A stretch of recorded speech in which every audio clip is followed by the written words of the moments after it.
Señora Adams, ¿podría hablarle un momento? Soy Susan Firkins, la maestra de Merlina. Oh, claro, señorita Firkins. Merlina nos ha hablado mucho de usted. Merlina es una excelente estudiante, pero francamente ella me preocupa. Todos estos son los trabajos de nuestra clase. Este mes se lo dedicaremos a los héroes, personas que amamos y admiramos. Susan Ringo ha escogido al presidente. Qué ternura, ¿no? Y Harmony Fell ha escogido a Jane Paul. ¿Y ya habló usted con sus padres? Pero Merlina escogió a este personaje, Calpurnia Adams. Calpurnia fue la tía abuela de Merlina. Fue quemada por hechicería en 1706. Dicen que bailaba desnuda en la plaza principal y que sedujo a un párroco. ¿En serio? Ah, sí. No se preocupe. Merlina sabe que lo primero es la escuela. Fragmento de la película de Los Locos Adams.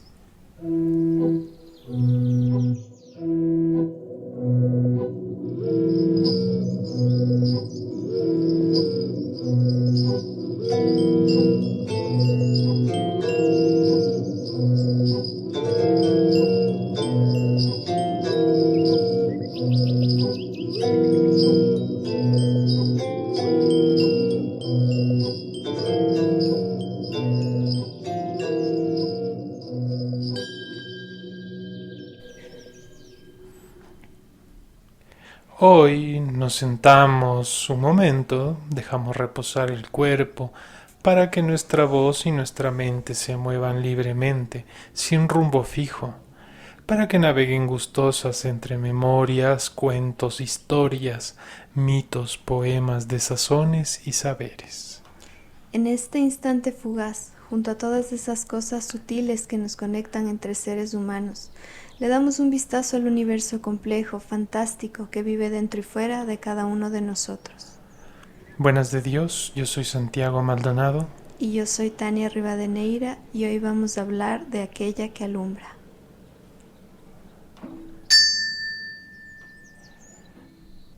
Mi madre me aguantó en su panza durante 9 meses.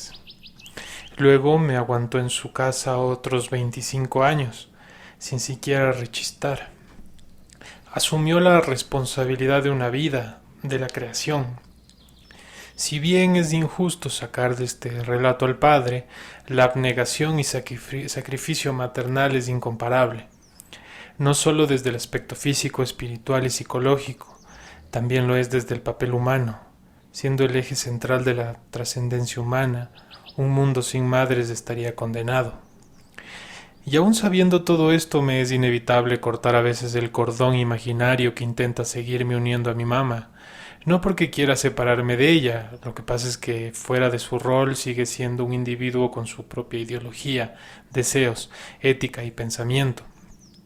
Un individuo con el que a veces no estoy de acuerdo, con el que tengo que entrar en conflicto por mis principios e ideales. Hay veces que tengo que matar a mi propia madre por mi bienestar. Pero dejando de lado el drama filosófico, estoy atado y con gusto a mi mamá y a mi papá por el amor, un sentimiento tan real como doloroso. Ese atado es fuerte y resistente. Hay que ver cuánto aguanta. Esperemos que mucho. Qué bonita introducción. Muy cierta.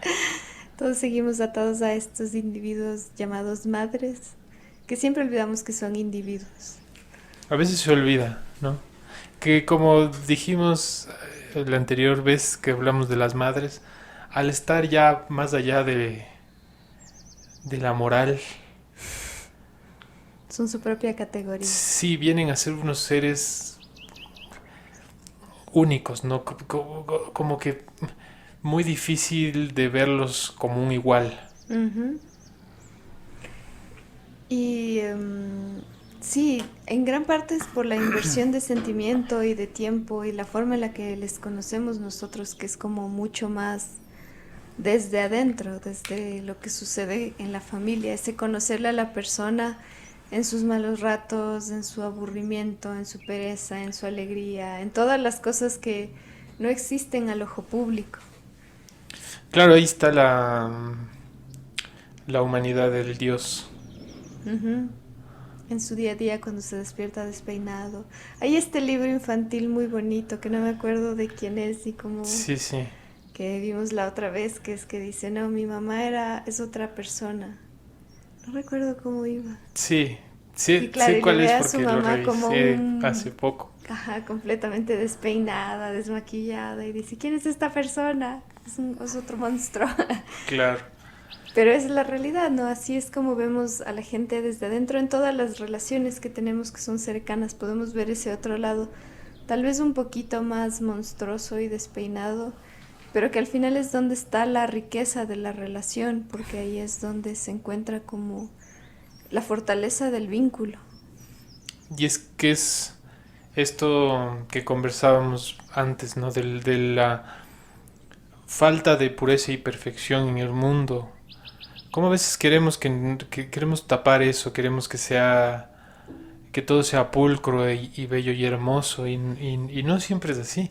Cuando de hecho nacemos súper feos. Sí, la naturaleza es brutal, Grotesca. es asquerosa, es muy dura. Ujú. Sí, Nosotros embellecemos todo porque no nos gusta ver las partes feas de nuestra existencia. Nos gusta ver solo lo bonito. Pero bien decía Sisega, hay que volver a ver nuestra propia mierda para entender por qué nuestra sociedad funciona como funciona. funciona de formas muy complejas y bastante desiguales y bastante injustas en muchos casos. Y bueno, en cuestión de la madre, que es lo que nos trae aquí, estaba leyendo que, claro, como decíamos hace un rato, son su propia categoría y se vuelven un ser único porque mentalmente hay cambios cuando las mujeres se embarazan. Fisiológicamente la mujer cambia. O sea, su cerebro se reduce, sus hormonas cambian, como la producción de hormonas que van a producir por cuestiones, es decir, lo que hace la anatomía y la fisiología es sustituir ciertas cosas por ciertas cosas dada el momento del embarazo. Entonces hay un momento que se llama, por todos estos cambios, que se llama como de niebla mental, que en donde se supone que las mujeres son como más, se despistan, se les olvidan cosas, pero decía que es natural en este proceso porque el cuerpo se está concentrando en darle vida a otro ser. Claro, Entonces, eso debe ser un desgaste terrible. es una revolución completa del cuerpo y a nivel, o sea, cerebral y hormonal es tan, o sea, es tan compleja la situación que sucede esto, o sea, que cambias tu foco de atención hacia otra cosa, por lo tanto te comienzas a olvidar cosas y parecería que como que de alguna forma te estás atontando, pero no es así, es que más bien tu mente está como cambiando de marcha, por lo tanto tiene que cambiar un montón de cosas ahí. Entonces, o sea, es bien interesante porque muchas de estas cosas se revierten después del parto, es decir, el tamaño del cerebro regresa a su forma, esta niebla desaparece. Sin embargo, claro, hay estos efectos que duran después del embarazo, que son los niveles hormonales que se alteran, lo que genera, por ejemplo, la depresión postparto, un montón de cuestiones que si en muchos casos no son tratadas, generan problemas mucho más largos a largo plazo y a veces cosas súper graves. Entonces, hay toda esta belleza y toda esta emoción sobre, ay, la maternidad, pero he leído en muchos lugares que las madres reclaman justo que se desmitifique estas cosas, no por quitarle la belleza de la situación, sino porque hay un montón de otras cosas sucediendo a la par que necesitan ser vistas, ser atendidas, ser entendidas, ser empatizadas.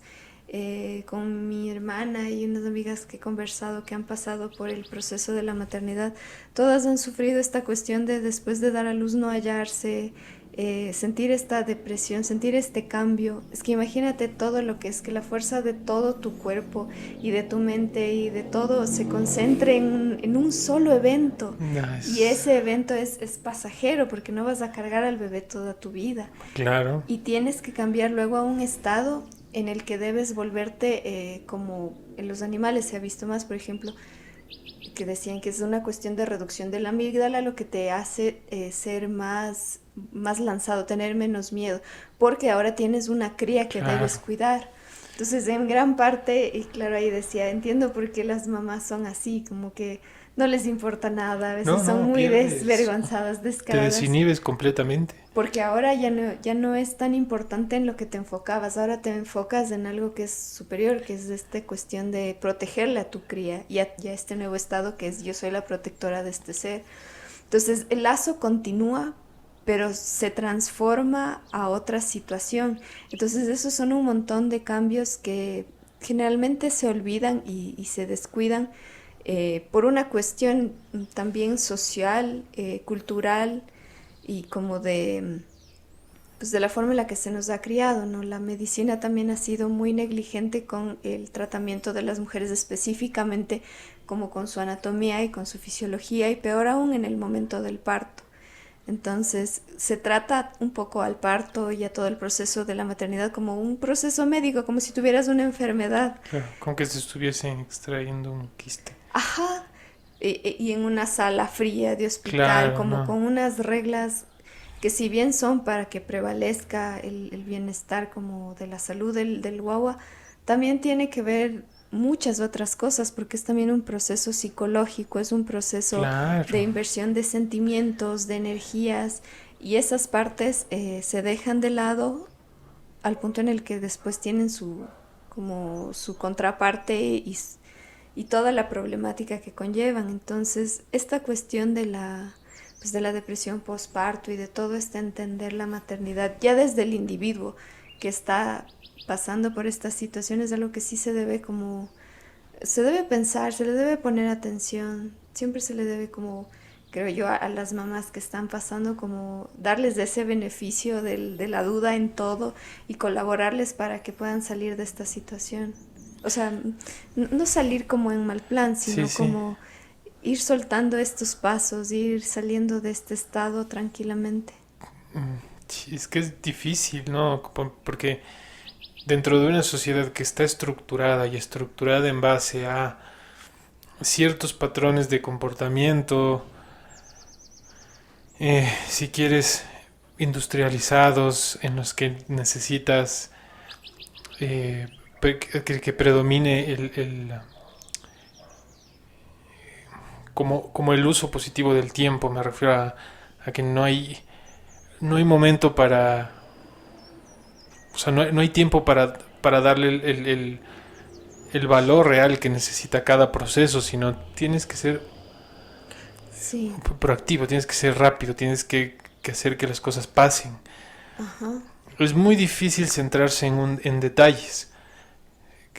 Siento que es peligroso para la sociedad porque terminamos estandarizando todo cuando hay cosas que sí necesitan tener sus tiempos específicos y a las que hay que darles un valor mucho mayor. Hay que revalorizar en varios sentidos muchos aspectos de nuestra condición como seres humanos. Ser madre debe ser de los principales. Y imagínate que pues para el mundo laboral eso es insignificante, o sea, así como tú dices, es un detalle, porque en realidad te dan 15 días a lo sumo, parece que es en Estados Unidos que la legislación te da 15 días de maternidad y debes volver ya. Si no vuelves, pues pierdes tu trabajo. Qué locura, ¿no? Porque 15, imagínate lo que es solo llevar 15 días de vivo, es que no es nada. sí, Imagínate ese proceso para la madre que tiene que dejarle, ya que hablamos de todos estos cambios que son físicos y reales, imagínate dejarle a esa criatura que es todo esa inversión de toda tu energía solo en un sistema en el que no es como aquí, que tienes a tu mamá, a tu tía, a tu hermana, a tu abuela, que alguien cercano le puede ver, ya tienes que dejarles al cuidado de alguna persona que buenamente pueda. es muy complicado, es muy difícil. Es complejo. Ajá, sí. Sí, como supongo que pasa también con todas estas cuestiones dentro del parto, que se habla mucho de la deshumanización del proceso en sí, como ahora es más un problema que un evento. Es algo que tienes que pasar, no es algo que tienes que vivir. Y eso se me hace terrible porque deja como muy en cualquier parte al hecho del alumbramiento. O sea, de ese momento en el que hay vida saliendo de vida. Sí, Que dentro de todo lo grotesco que es hermoso. Es fascinante, es así como estamos nosotros aquí hablando y haciendo cosas, es muy increíble. De por sí, solo por ese hecho ya es un proceso respetable y milagroso en sí mismo, por todo lo que implica desde cada mínima cosa, sí es muy fascinante. Pero claro, es una cuestión que va en muchos sentidos, ¿no? Tienes como esto fisiológico y tienes también como las cosas sociales y culturales que median esta cuestión. Por ejemplo, aquí se está intentando ya desde hace algunos años revitalizar la cuestión del parto ancestral, que es este parto en el que más sí, hay mucha gente que lo está haciendo también por su cuenta y... Es asistido por las parteras en tu casa, con el apoyo de otras mujeres, que claro, no tiene nada de extraño, ¿no? A mí me parece que es muy bonito esa cosa de que antes, ¿no? Tanto el nacimiento como la muerte era algo que sucedía, que podía tranquilamente suceder en tu casa, a la vista de tu gente. Y eso nos hacía mucho más humanos y más sensibles a las cosas que son de la vida. Y que de cierta forma, entendiendo estos dos procesos, ¿no? Como el nacimiento y la muerte, entendiéndolos como procesos muy pesados, o sea, de una carga emocional muy fuerte, terminaban siendo fiestas. Claro. Fiestas en el sentido de la festividad como ese momento de profunda conexión con nuestro lado más espiritual y en el que se celebra, en los dos aspectos se celebra la vida. En toda su complejidad, pues, hay el principio y el fin, ¿no? Sí. Ahora hay una cierta tendencia a celebrar como el qué será, que a mí no me gusta mucho. O sea, ¿cómo decir? La revelación del género. Sí, pero es una celebración del futuro. Que se me hace extraña, porque no está pasando nada en ese momento. No nos perdemos en el tiempo y en lugar de centrarnos en el ahora, estamos centrados en el qué será. Es algo que a mí no me gusta mucho, ponte, pero bueno. A mí no me gustaba como la idea de los baby showers hasta que organizé un baby shower. Porque... A mí no me gustó, yo estuve ahí y no... Porque yo no entendía también como la cuestión y se me hacía como... Porque había ido como a los de las amigas y era esta cosa de jugar y así. Parecía como otra razón para fiestear. Pero pues yo el que le organicé a mi ñaña porque entendí que por algo se llama como baby shower, porque la idea es como bañarle a la mamá con cariño, porque está a punto de pasar por algo que es muy fuerte. Entonces, claro, bueno, proviene de una tradición gringa. No sé exactamente cuál es la raíz de esa tradición gringa, pero se me hizo muy bonito esta idea de que venga la gente a bañarte de cariño y de amor, y de esta idea de que sepas que no estás solo, o sea, pase lo que pase, en lo que viene vas a estar acompañado.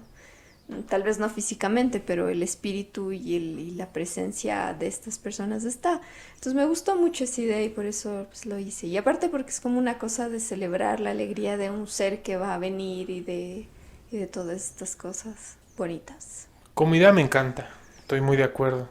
Esta cuestión de darle cariño a la próxima madre. Ahora, hay ciertas formas en las que nos hemos obligado a actuar a partir de pensamientos normalizadores en gran medida de Occidente, que lleva a que la situación en sí sea incómoda. Y eso es lo que a mí no me gusta, porque no es fluido, no es natural, es terriblemente forzado. No lo siento desde mi interior. El cariño el cariño sí lo siento. Ahora, todo lo que engloba lo que tenemos que hacer para que esto sea un baby shower como se supone que tendría que ser, para mí hace que todo sea incómodo. Y eso me pasa con muchas cosas, con las bodas, con muchas fiestas, en las que siento que hay mucha falsedad de por sí, pero no una falsedad en mal sentido, sino una falsedad, un engañamiento propio. O sea, yo me engaño a mí mismo para sentir que estoy haciendo lo que tengo que hacer, en lugar de que las cosas fluyan como tengan que fluir. Sí, porque me parece que es divertido que tú vengas, bailes, cantes, lo que tú quieras. Pero vamos, en el baby shower tienes que hacer juegos que la gente no quiere hacer. Y ahí les obligas. Y la gente los hace porque, bueno, como en las bodas cuando te obligan a bailar, tú no quieres y te obligan. O sea, está Es bien. por cumplir ciertos parámetros de comportamiento. Sí, tranquilidad. Está bien, es que, pues así yo lo veo, ¿no? Porque para mí, si es que yo tuviera que pasar por esta situación, no haría eso. Pero esto no es, o sea, yo hablo desde mi experiencia, no sé lo del resto. Si yo tuviera que pasar por esto, yo no lo haría así, pero esta era una situación que es para otra persona a quien quizás de esto sí le va a gustar. Eso Y también, eso es también. algo que una situación descontrolada o desarmada como a mí me gustaría, a esta persona no le gustaría. Entonces, pues no es fiesta si la persona para quien es el homenaje no lo va a disfrutar. Sí. Entonces, más bien es una cuestión como de, bueno, a veces Sí, hay que ceder en por nombre eso, del ridículo por eso y la quiero hablar tradición. quiero decir que estoy hablando desde mi lugar, desde mi posición. Sí. No, no puedo hablar en general porque pues sois uno, no soy todos. Volviendo a las madres, ya después del baby shower, eh, y ya en cuestiones más serias, estaba leyendo este libro que está bastante interesante que se llama Nacemos de Mujer de Adrienne Rich. Entonces, pues es un libro que analiza la cuestión de la feminidad y de la maternidad, en el sentido en el que ser madre no es solamente todos estos como procesos bonitos que vivimos y todos los procesos psíquicos, sino que son procesos también sociales que tienen que ver con pues las estructuras que están armadas en nuestra sociedad, las que están establecidas del patriarcado, por ejemplo. Entonces, esta cuestión de cómo la mujer desde que hubo este proceso de industrialización, hubo esta separación de hogar, vida como vida de Ujú. hogar, vida de adentro, vida pública, vida del trabajo. Entonces, al separar estas dos cosas y a la vez incluir a la mujer en las dos cosas, se genera una presión y un cisma en la persona de la mujer, porque tienes que vivir la vida laboral hacia afuera y comportarte con las normas que esa vida pide, y también tienes que comportarte hacia adentro y dar todo y comportarte con las reglas de la vida interna que te pide el hogar. Entonces tienes la responsabilidad de mantener a los hijos con el dinero y la responsabilidad de criar a los hijos en orden moral, en orden físico. Entonces es una cantidad de estrés y de responsabilidad que degenera en culpas, en enojo, en frustración, en perderte en simplemente cumplir lo que la sociedad te pide y ya no ser para nada un tú que tenga una voluntad y seas un individuo. Sí, cuando ves la distancia, que ahora nos permitimos ver cómo funcionaba la familia hace 50 años, entiendes lo terrible que podía llegar a ser una mujer y específicamente ser una madre. Porque vivías para servir básicamente. Y eso es dejar de lado tu individualidad y tu individuación Y a la ahí, vez. y ahí está como la cosa peligrosa que como en muchas cuestiones se nos ha vendido. Todo esto nosotros le vimos como, ay, la madre abnegada, la Ujú. madre que lo da todo. Por eso está este día en el que le festejas y le dices, ay, madrecita. Pero no, o sea, la realidad es que no basta con esto, sino la realidad es ponerse a pensar en por qué a esta persona le toca el papel de ser abnegada, le toca darlo todo. Es verdad, o sea, de corazón las mamás te dan las cosas Sí, porque lo quieren, porque se siente que lo quieren. Pero ya hay cosas que sobrepasan el límite porque son cosas impuestas desde una sociedad que no tiene sentido. Porque realmente no tiene sentido oprimir a ninguno de los géneros para no, no. empezar. Pero tiene mucho menos sentido obligar a que la persona que trae a las personas al mundo tenga que estar tan recargada y tan responsabilizada de absolutamente todo. Y la industrialización no mejoró las cosas. Que se hayan abierto espacios de trabajo para las mujeres no mejoró esa situación. Simplemente hizo que se añadan otras problemáticas al mismo asunto.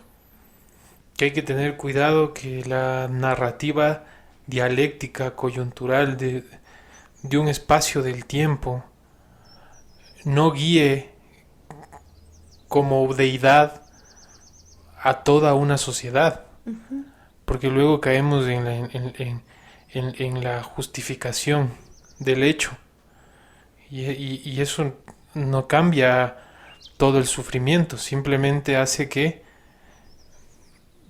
pensemos que estuvo bien o que está bien actuar de una o de otra forma. O esperar que una persona actúe de tal forma por el cargo que la sociedad nos ha dicho que así le tenemos que ver a esta persona, en todos los sentidos. Entonces ahí me parece que sí es interesante la subversión que se da a nivel social con la teoría del género, con el feminismo, con esta posibilidad de abrirte a Ujú. pensar estas cosas que son cotidianas para ti. Tú en tu vida te acostumbraste a verle a tu madre de esta forma, a tu padre de esta forma, a ti de esta forma, eh, pero es un momento de informarse, de leer, de escuchar otras versiones y de entender esto desde otros panoramas, sobre todo desde el hecho de que estas cosas no son naturales, o sea, estas cosas fueron impuestas de forma social por un beneficio social, no precisamente para ti como clase trabajadora, es un beneficio para las clases altas que se van a nutrir de tu esfuerzo, de tu tiempo y de tu sufrimiento. Entonces lo importante es pensar desde ahí, eh, escuchar todas las versiones posibles, reflexionar y luego mm, cambiar el pensamiento y la actuación al respecto de tantas cosas. Pero también ahorita tenemos como un peso muy grande sobre meterse demasiado en estas teorías y cumplir también con las expectativas que esta sociedad, o sea, estas expectativas sociales que la sociedad mismo ha generado sobre estas formas de revolucionar las cosas, es decir, el feminismo debe ser de tal forma, la maternidad debe ser de tal forma, el patriarcado ya no debería existir de ninguna forma. Entonces, esa es otra presión que también, al igual que el estándar anterior, te nubla y no te permite ver las cosas como son, porque luego de este estado como denso y social, digamos, de las estructuras que existen, vienen las historias personales en el que todo esto se desbarata y cada individuo ha vivido una forma de organización muy distinta. Que por ejemplo, en mi caso, mis abuelos los dos trabajaron, los dos cuidaban del hogar, de hecho mi abuelo cuidaba más del hogar que mi abuelita. Entonces ahí se desbarata como toda esta lógica porque me tocó tal historia. Entonces también es importante escuchar tu propia historia, cómo ha sido tu forma de vida, cómo se estructuró tu familia, qué papel tenían las mujeres en tu familia, porque quizás esta retórica del patriarcado no es tal en la vida personal. Sí, es algo que hemos conversado muchas veces y con mucha más gente, en la que de alguna forma entendemos que la sociedad ha impuesto el patriarcado como el eje central de la construcción familiar, pero que en muchos casos es un patriarcado tapiñado, o más bien dicho un matriarcado tapiñado, un matriarcado tapado por una falsa ideología, o algo así. Sí, o sea que en realidad el peso que para nosotros la figura femenina de la madre tiene sí es mucho mayor que la que tiene la figura masculina y del padre.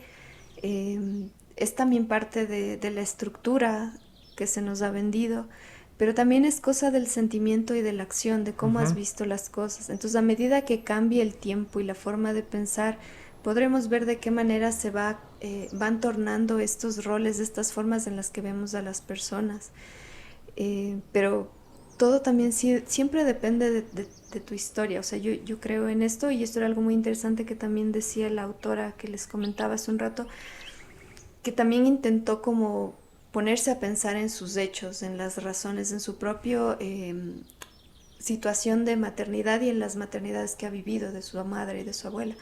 Porque es interesante, es importante tu punto de vista, la historia que a ti te tocó para poder desenmarañar todas estas cosas. Si no, no es algo auténtico, si no se vuelve algo más, como conversábamos hace un rato, es una forma de cumplirle a la sociedad.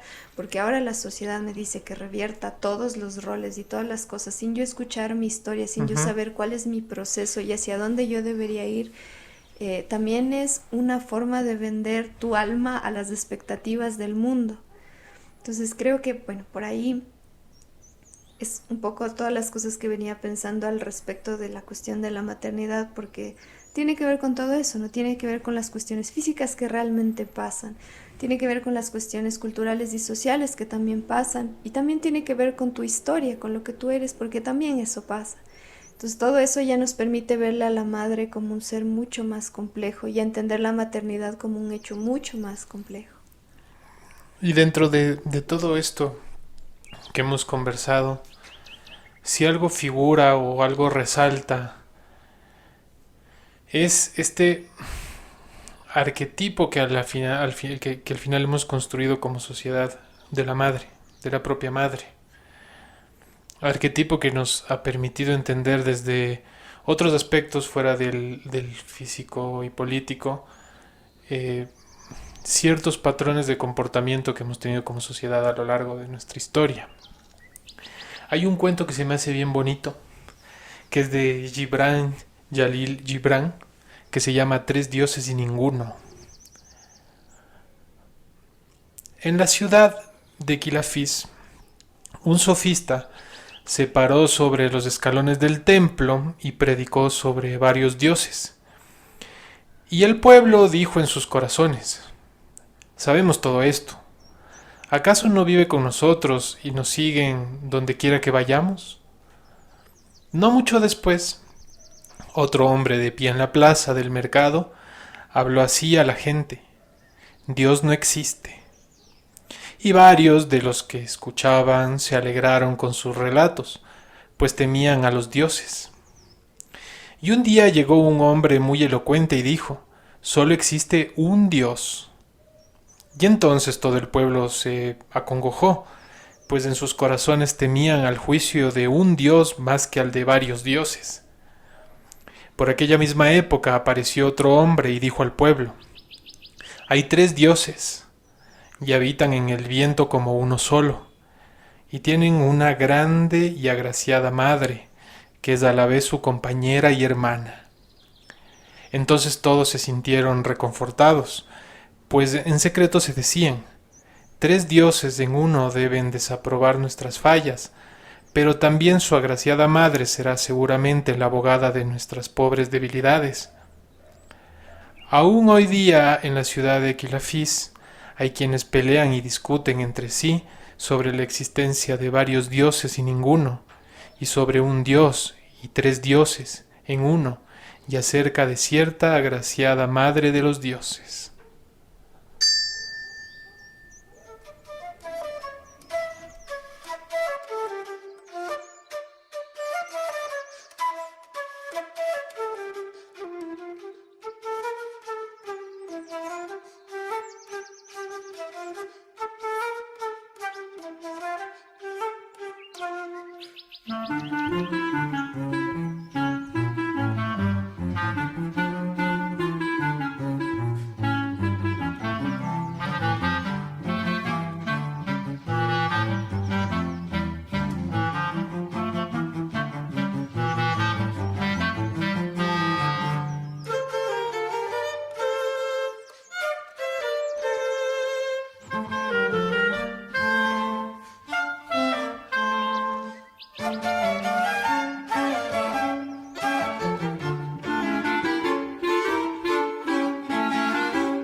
Muchos nombres tiene, mas es una única mujer extraordinaria, arquetipo que cambió para siempre el destino del mundo con un acto de fe revolucionario.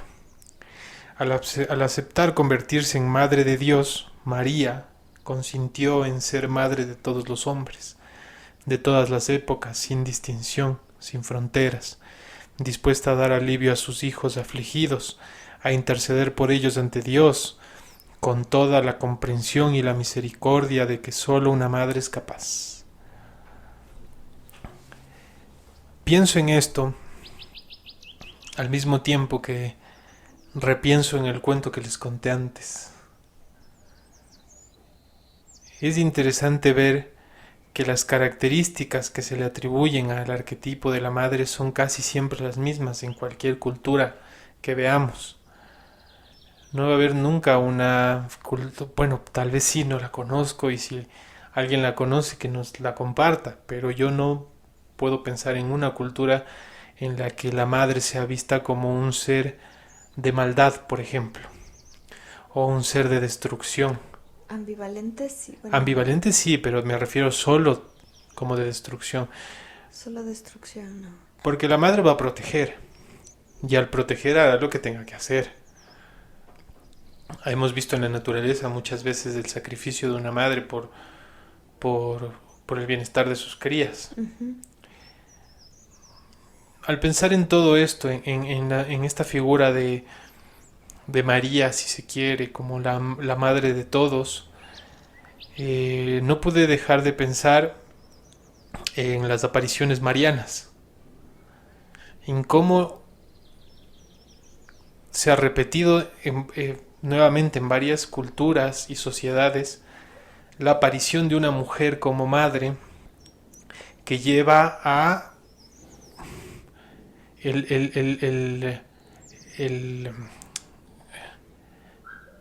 bienestar de un pueblo, por ejemplo, ¿no? Como una madre que llega a proteger, una madre que llega a avisar, a contarte cosas o a prevenir cosas que vienen a futuro. Una madre que llega a imponer justicia también. A lo que voy es que todas estas apariciones han tenido un poder tan grande dentro de las diferentes culturas que transforman en gran medida a la propia sociedad en las que se ven envueltas, en las que se ven aparecidas. De hecho, el término, bueno, busqué muy levemente porque se me vino esta cosa de dar a luz, que de dónde viene la idea de dar a luz. Entonces, busqué muy levemente, pero de lo que encontré decía que es una distinción en principio para no sonar como, pues parir se refiere para los animales, entonces como para distinguir que es un ser humano es la cosa de alumbramiento, dar a luz. Pero también tiene que ver justo con implicaciones de la cuestión de Jesús, es decir, al nacer Jesús dio luz al mundo, que Él es la luz del mundo. Entonces por eso es como la cuestión de alumbrar, es decir, traer la luz al mundo. Y es que en muchas de estas apariciones es lo que termina siendo esta mujer, dando luz a quien lo necesita. Hoy les voy a contar particularmente una aparición. Corría el año de 1594, cuando una prolongada sequía vino a azotar duramente a muchos pueblos de la provincia de Loja, aquí en Ecuador. El cielo mostrase largo tiempo endurecido, las nubes, cual si fuesen de bronce, negaron la ambicionada lluvia, quedando el suelo escuálido y sediento, con lo cual fenecida había toda esperanza en el corazón del campesino. Vino a agravar la situación la aparición de una formidable plaga de ratones que consumió en breve todo cuanto pudo sobrevivir a los rayos del sol. En estas circunstancias, los indios se vieron obligados a emigrar en busca de mejores tierras. Por una parte, y por otra lo hicieron huyendo de quienes trataban de imponerles la religión católica. Una joven solía ir todos los días a pastorear las ovejas y también iba con una tarea encomendada por sus padres, que era hilar lana en los momentos de descanso. Se cuenta, según la historia, en el Cisne, un 12 de octubre de ese mismo año, a esta muchacha se le apareció una hermosísima señora coronada de fragantes rosas, una tierna y dulce mujer que vestía traje de indígena resplandeciente. Ello originó temor y admiración en la pastorcita, a quien la imagen rápidamente le responde que no le hará daño y que viene a protegerla y ayudarla, y que le permite estar con ella, devolviéndole la tranquilidad. Juntas la mujer y la adolescente entablaron una bella amistad, jugueteaban en el campo y la acompañaba mientras permanecía en sus quehaceres. Además, le conversaba acerca de Dios. Pasaron unos días y afloró el asombro de sus padres a ver el cambio de actitud de su hija, ya que poco afectó, esta aparición a su trabajo, y más bien acrecentó el ímpetu que ahora ponía en ir a hilar, en esta tarea de ir a hilar, ¿no?, la lana. Esto los condujo, con el fin de descubrir qué estaba pasando, a redoblarle la tarea diaria, dándole más lana que de costumbre. Pero para su sorpresa, la joven traía todo envuelto en un hilo. Este cambio repentino hizo que le preguntaran con quién estaba, quién iba con ella, quién la ayudaba. La preocupación inundó a los padres, que se disponían a investigarla a fondo para esclarecer lo ocurrido. En ese momento, la mujer le pide a la pastorcita que diga a sus mayores que no abandonen la comarca, que construyan una iglesia y que ella los asistirá para que no tengan más hambre. Los padres de la joven y el resto de moradores, sin embargo, entre incrédulos y misteriosos, estaban dispuestos a abandonar ese territorio que no les ofrecía nada productivo.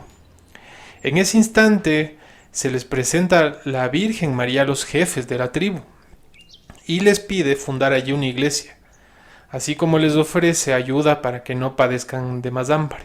Les dice: confiad en mí, porque os voy a ayudar y a proteger para que nunca más volváis a tener hambre. Aquí os quiero asistir. Levantad en este lugar un templo, que allí estaré siempre con vosotros. Así lo hicieron, e inmediatamente comenzaron a caer las lluvias.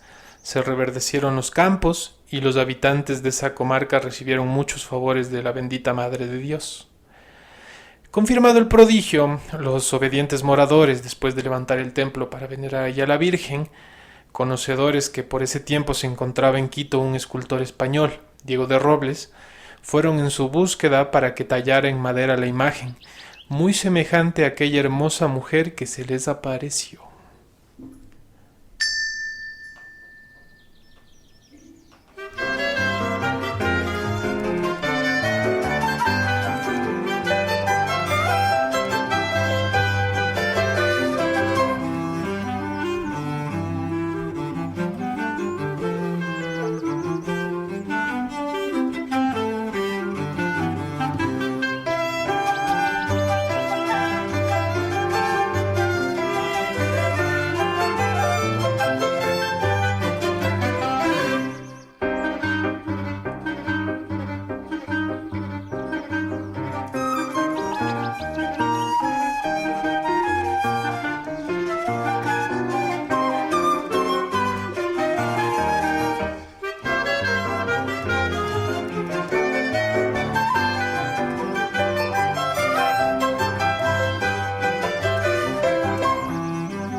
La maternidad tiene un efecto muy humanizante. Todo se reduce a lo esencial. Meryl Streep. En esta ocasión, desde mi papel de observadora de la maternidad, me voy a limitar a transmitir la sabiduría de la experiencia a través de las palabras de una compañera y madre que recogí desde su Facebook. Con ustedes las palabras de Diana Narváez. Les voy a desear lo que deseamos todas, que cuando estén cargando a sus hijas e hijos les den paso en los ascensores y al pasar la calle. Que no las miren juzgadas cuando los peques lloran por no saber manejar sus emociones. Que no las juzguen por nada. Que agradezcan que cuidamos de unas vidas que son de todos. Ser madre es una montaña rusa. Somos un pulpo que hace 10 cosas a la vez y está pensando en 10 más. Es duro. No me digan que no hay días en que dan ganas de salir corriendo. El mérito está en persistir. Les deseo un día que se ponga en valor todo lo que somos y hacemos. Ya usted verá si quiere la licuadora, la comida, la serenata, el día en el spa. Yo solo nos aplaudo de pie. Somos tremendas. Gracias infinitas a todas las madres de todas las generaciones presentes o ausentes, así como a todos y a todos aquellos que llevan el espíritu maternal en su naturaleza y lo brindan generosamente al mundo. Esperamos que hayan disfrutado el programa de hoy. Queremos agradecer a la radio de Paraíso Modular por brindarnos este espacio. La música del Palo Encebado fue compuesta e interpretada por Sara Zambrano. Las melodías que acompañan el programa pertenecen al disco Inmortales del ensamble de cámara Intempore, versión y arreglo por Leonardo Cárdenas. Les invitamos a seguirnos en nuestras redes sociales como @elpaloencebado en Instagram y en Facebook como el taller Las Manos del Diablo. Pueden escuchar este y todos nuestros episodios en Spotify y en nuestro canal de YouTube.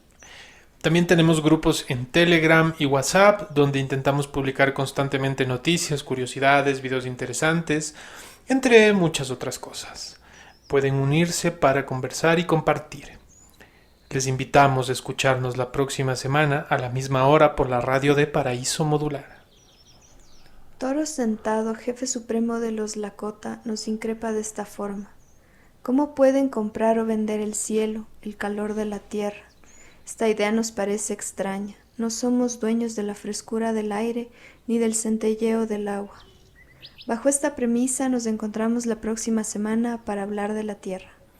Recuerden siempre que no hay ni uno solo de nosotros que no sea portador de ese espíritu sagrado, un constructor de relatos, un perpetuador de tradiciones y por ende un generador de cultura desde cualquier contexto y realidad. Compartan abiertamente su sabiduría, sus historias, sus visiones, sueños, sensaciones y dolores. Las palabras pueden salir con ambigüedad, con rareza, mas escúchenlas pacientemente, porque sin duda quedarán asombrados. Muchas gracias, nosotros somos del Palo Encebado.